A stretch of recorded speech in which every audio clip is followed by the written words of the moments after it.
On this Wednesday night spotlight, I have WT's head softball coach, Kevin Blaskowski, joining me this evening. How are you doing tonight, Coach? Doing very well, thank you. Doing well. Well, we kind of want to start from the beginning, like I think we should all start. Kind of take us back to where it all started. You were from North Dakota, and we talked about you had actually started off as a basketball coach, which many of you probably don't know. Right. Yeah, I originally grew up in Valley City, North Dakota, did my undergrad work there, and had an opportunity to coach baseball in my undergrad, and I was a college baseball player also. So originally my plan was to be a baseball coach, but a graduate assistantship opened up in women's basketball, and you know, I had a chance to go to Emporia State and start a basketball career.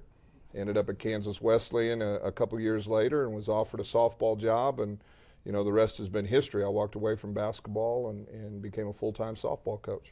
And obviously your coaching resume speaks for itself at WT. I just kind of want to read off just some of the accomplishments. If you guys can stick with me here. You have 4 Lone Star Conference titles, 3 Lone Star Conference tournament titles, 3 South Central Regional Championships, 2 South Central Super Regional titles, and 2 appearances to the Division II, obviously, College World Series. You guys won it in 2014. And then just this past season, an incredible year for you guys. You went unbeaten in 30 games, #1 in the nation.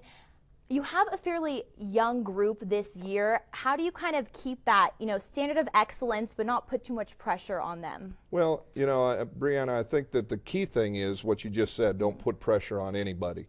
You know, we have returners back and quality returners. You know, Shea Ibram was the newcomer of the year last year in the conference, and we've got 4 All-Americans back from last year's team. So I think we have great leadership, and I think along with that, because of our success in the recruiting process, we've attracted players that understand what we're trying to accomplish and the level we're trying to play at. So, you know, right now my challenge is to just keep them loose, have them, you know, keep them having fun, and you know, hopefully everything keeps to continue to go the way it has been. You know, so we're good.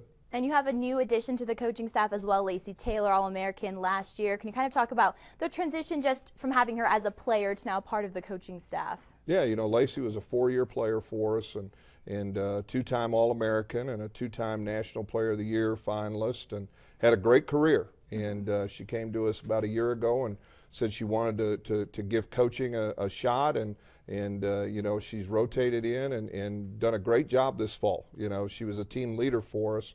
So being a coach has kind of followed that role for her. So, you know, every time we go out recruiting, she gets better. She's done a great job at practice, and you know, I think she's going to be a very good coach for us.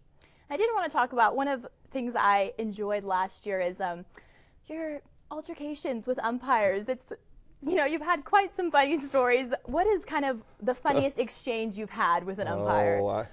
You know, I think we remember those. I try not to have so many of them, but you know, I think well, I just saw the clip where Danny Avera, who's been a buddy of mine, he you know, he and I kind of got in a stare down at the conference crossover, and nothing was really said. We just glared at each other for a while and walked away, and after the game we were buddies, and we're still good friends today. But yeah, I try, you know, and I think what the key is I expect them to work as hard as I expect my players to work.